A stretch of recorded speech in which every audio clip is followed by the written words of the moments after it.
नमस्कार दोस्तों, आप सभी का स्वागत है एडवेंचर क्लासेस में। और आज से हम आप लोगों को इतिहास पढ़ाने वाले हैं। तो देखिए, इतिहास में जिससे सबसे पहले हम क्या पढ़ेंगे, प्राचीन इतिहास के बारे में। ठीक है, प्राचीन इतिहास किसे कहते हैं? तो प्राचीन इतिहास यानी इतिहास, पुराने से पुराने इतिहास को क्या कहेंगे आप? प्राचीन इतिहास। प्राचीन इतिहास में हम पढ़ेंगे इतिहास के बारे में। तो देखिए, इतिहास यानी हिस्ट्री। इतिहास किसे कहते हैं? तो क्या कहेंगे, अतीत के अध्ययन को इतिहास कहते हैं। यानी जो भी पीछे महत्वपूर्ण घटनाएं घट चुकी हैं, आप अगर उनका आप अध्ययन कर रहे हैं तो क्या कहेंगे, उसको क्या कहेंगे, इतिहास। यानी अतीत के अध्ययन को इतिहास कहा जाता है। ठीक है, लेकिन देखिए, इतिहास के जनक यानी इतिहास के पिता यानी कह सकते हैं फादर ऑफ हिस्ट्री किसे कहते हैं? तो उसे किसे कहते हैं? तो क्या है उनका नाम? हेरोडोटस। यानी इतिहास के जो जनक है उनका क्या नाम है?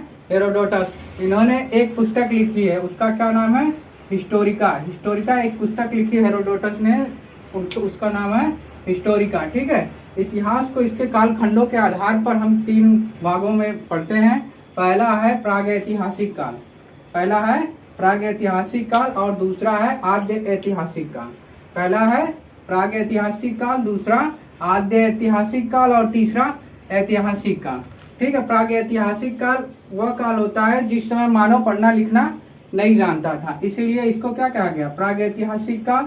आद्य ऐतिहासिक काल में मानव पढ़ना लिखना तो जानता था, लेकिन जब भी किसी काल के बारे में हम कैसे जानकारी लेते थे, मान लीजिए किसी भी इतिहास का कोई भी काल हो, उसका सोर्स हमें क्या होगा? उसका 2 ही सोर्स होता है, या तो उस समय कुछ लिखित साक्ष्य मिले हो हमें, या तो फिर क्या नाम है, उसका पुरातात्विक स्रोत से हमें पता होता है। तो देखिए, प्रागैतिहासिक काल है जिसमें क्या होता है कि इसमें कोई भी लिखित स्रोत क्या हमें मिला है? तो लिखित स्रोत नहीं मिला। यानी उस समय के जो भी मानव थे वो क्या करते थे, पढ़ना लिखना नहीं जानते थे, इसीलिए इसे क्या कहा गया, प्रागैतिहासिक काल। और आद्य ऐतिहासिक काल के मानव जो थे उन्होंने लिखना पढ़ना जानते थे, लेकिन उसे कोई पढ़ नहीं सका। यानी उनका जो लिखित स्रोत है वो मिला है, लेकिन इसको कोई पढ़ नहीं पाया है अभी तक। ठीक है, यहाँ पे क्या है, आद्य ऐतिहासिक काल के जो मानव द्वारा लिखित कोई भी साक्ष्य जो जिसे पढ़ा नहीं जा सका, इसके बारे में भी जानकारी हमें किससे मिलनी है? तो आद्य ऐतिहासिक काल के बारे में भी हमें जानकारी आपके क्या नाम है, पुरातात्विक स्रोतों के आधार पे ही मिला है। और ऐतिहासिक काल में क्या है, इस समय मानव पढ़ना लिखना जानता था। तो ये क्या हुआ, इसमें क्या लिखित स्रोत इनके तो मिले हैं, इनके लिखित स्रोत मिले हैं, और इसे पढ़ा भी गया है, इस समय को पढ़ा गया है। तो देखिए, पहले प्रागैतिहासिक काल का उदाहरण क्या कह सकते हैं? प्रागैतिहासिक काल किसे कहेंगे? तो इसमें क्या है, पाषाण काल। प्रागैतिहासिक काल में हम पाषाण काल को कहते हैं। ठीक है, और देखिए, आद्य ऐतिहासिक काल का जो उदाहरण है, सिंधु घाटी सभ्यता। यानी इस समय जो सभ्यता प्रचलित थी वो क्या थी? सिंधु घाटी सभ्यता आद्य ऐतिहासिक काल का उदाहरण है। और ऐतिहासिक काल जो है ये वैदिक काल से लेकर के वर्तमान समय तक को आप क्या कहेंगे, ऐतिहासिक काल में कहेंगे। ठीक है, देखिए, जैसे पाषाण काल, इसे स्टोन एज क्यों कहा जा रहा है? तो इसलिए इसको स्टोन एज कहा जाता है क्योंकि इस समय क्या था कि मानव जो था हथियार और औजारों का उपयोग पत्थरों के रूप में क्या करते थे, यानी पत्थरों का इन्होंने हथियार और औजार बनाया हुआ था। लेकिन सिंधु घाटी सभ्यता ये इसके बाद की सभ्यता है। यानी सबसे पहले प्रागैतिहासिक काल का हम पढ़ेंगे, फिर उसके बाद ऐतिहासिक का, आद्य ऐतिहासिक, फिर उसके बाद ऐतिहासिक काल।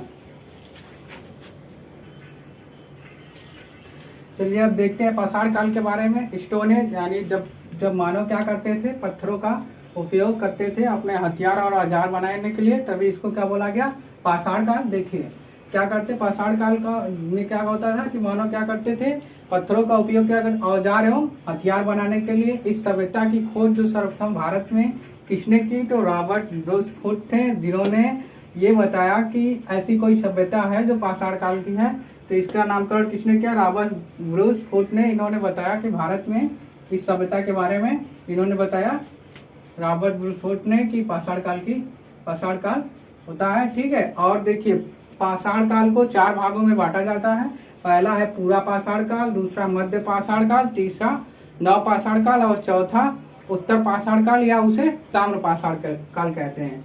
तो देखिए, पूरा पाषाण काल का जो समय है, पूरा पाषाण काल का समय ठीक है, ये क्या है 20 लाख बिफोर क्राइस्ट, यानी 20 लाख ईसा पूर्व के जन्म से 12,000 ईसा पूर्व के जन्म के बीच के जो समय है ये क्या है पूरा पाषाण काल का समय है। इसमें क्या था, मानव जो थे उस समय के कैसे थे, तो वो आदि मानव थे, आदि मानव थे और खानाबदोश थे। खानाबदोश का अर्थ होता है कि उस समय के जो मानव थे, जैसे पशु होते हैं, पशु केवल अपना पेट भरने के लिए जीवित रहते हैं, इसी तरह से क्या थे उस समय के मानव थे, उनका काम क्या था, उनका मुख्य काम था केवल अपना पेट पालना। यानी वो क्या करते थे, किसी भी जानवर को देखते या फिर किसी भी चीज को देखते तो वो उसे मार देते और खा लेते, और इसके अलावा उनका कोई कारण नहीं था। वो कैसे थे उस समय, खाद्य संग्राहक इसीलिए बोला गया। लेकिन इस समय का जो इन लोगों का, जैसे पूरा पाषाण काल के मानव का जो सबसे महत्वपूर्ण खोज क्या है, तो उस समय इन लोगों ने एक सबसे महत्वपूर्ण खोज की थी, वो आग का खोज कब हुआ, तो जिससे क्वेश्चन में पूछेगा तो आप क्या बताएंगे, पूरा पाषाण काल में हुआ आग का खोज। इन्होंने बहुत महत्वपूर्ण खोज क्या है, आग का खोज है। और इस समय जो मानव जो हुआ करते थे उस समय पूरा पाषाण काल के, उन्होंने क्या किया, शिकार करने के लिए बड़े बड़े पत्थरों का औजार बनाया और उससे शिकार किया करते थे, ठीक है। फिर उसके बाद इसी समय के मानव, पूरा पाषाण काल से ही मानव ने चित्रकारी करना सीख लिया। जब चित्रकारी करना उन्होंने सीखा तो पहला चित्रकारी का जो हमें साक्ष्य मिलता है वो कहाँ से मिलता है, तो मध्य प्रदेश के रायसेन जिला के भीमबेटका जो स्थान है वहां से मध्य प्रदेश के रायसेन जिला भीमबेटका से मिला है चित्रकारी का प्रथम साक्ष्य मिला है, ठीक है। फिर उसके बाद मध्य पाषाण काल के बारे में देखते हैं। मध्य पाषाण काल का जो समय है वो 12,000 ईसा पूर्व से 10,000 ईसा पूर्व का समय को क्या कहेंगे, मध्य पाषाण काल। यानी जब भी अगर आपसे कोई क्वेश्चन पूछे कि मानव ने किस काल में सबसे ज्यादा जीवन व्यतीत किए, तो क्या बताएंगे, पूरा पाषाण काल। क्योंकि देखिए 20 लाख ईसा पूर्व से 12,000 ईसा पूर्व के बीच में मानव ने अपना जीवन व्यतीत किया। फिर उसके बाद आया है मध्य पाषाण काल। इसे माइक्रोलिथ एज पीरियड भी कहा जाता है, माइक्रोलिथ काल भी कहा जाता है। क्यों कहा जाता है, क्योंकि इस समय क्या था, मानव जो थे वो जो पत्थरों का उपयोग बड़े बड़े औजारों के रूप में किया करते थे, अब उसका उन्होंने कुछ छोटा रूप में कर लिया। अब वो उनके हथियार जो थे पत्थर के जो ही थे वो नुकीले थे और छोटे छोटे हथियार औजारों का उपयोग करते थे, ठीक है। और इस समय के मानव का एक महत्वपूर्ण कार्य था कि अंत्येष्टि कार्यक्रम, यानी इस समय के मानव जो थे वो अंतिम संस्कार करना सीख गए थे, ठीक है। देखिए तीसरा क्या है, नवपाषाण काल, ठीक है। नवपाषाण काल यानी जब आपका मध्य पाषाण काल बीतता है उसके बाद क्या होगा, नवपाषाण काल आएगा। नवपाषाण काल का जो समय है वो 10,000 ईसा पूर्व से 300 ईसा पूर्व के बीच का जो समय है वो क्या कहलाता है, नवपाषाण काल। और नवपाषाण काल में मानव ने क्या करना चालू किया, इन्होंने क्या किया, उस समय स्थायी आवास बनाना चालू कर दिया। यानी जब आप घर बनाएंगे तो फिर क्या करेंगे, कृषि, और इसी समय उन्होंने कृषि करना चालू किया और पशुपालन भी चालू किया। जब कृषि और पशुपालन जब चालू किया तो जो पहला पशु था वो क्या था, पहला पशु कुत्ता था। यानी इन्होंने क्या किया, जब कृषि और पशुपालन का काम चालू किया तो सबसे पहले इन्होंने कुत्ते को अपना पशुपालन के रूप में स्वीकार किया, पहला पशु कुत्ता पाला गया, ठीक है। और फिर उसके बाद जब आप कृषि करेंगे तो फिर उसे रखने के लिए कोई जगह चाहिए, तो इन्होंने क्या किया, मनका यानी घड़ा का आविष्कार किया उसे रखने के लिए। फिर उसे दूर तक ले जाने के लिए ढो करके इसे अब एक स्थान से दूसरे जगह लेकर जाना होगा, अगर अनाज आपने पैदा किया है तो क्या चाहिए, तो फिर उसके लिए इन्होंने क्या किया, पहिए का आविष्कार किया। यानी आपसे जब भी कोई क्वेश्चन पूछेगा कि कौन से पाषाण काल में स्थायी आवास मानव ने बनाना चालू किया, तो आप क्या कहेंगे कि क्या नाम है, नवपाषाण काल से मानव ने स्थायी आवास बनाना चालू किया। फिर उसके बाद पूछा जाएगा कि कृषि किस काल से चालू हुआ, तो आप क्या कहेंगे, नवपाषाण काल से कृषि भी चालू हुआ और पशुपालन भी नवपाषाण काल से। लेकिन जब आपको पूछा गया कि मानव द्वारा पाला गया पहला पशु क्या था, तो आप क्या कहेंगे, कुत्ता। यानी मानव द्वारा पाला गया पहला पशु क्या है, वो है कुत्ता, ठीक है। फिर उसके बाद पहिए का आविष्कार आपसे पूछेगा तो आप इसको भी बताएंगे, पहिए का आविष्कार नवपाषाण काल में।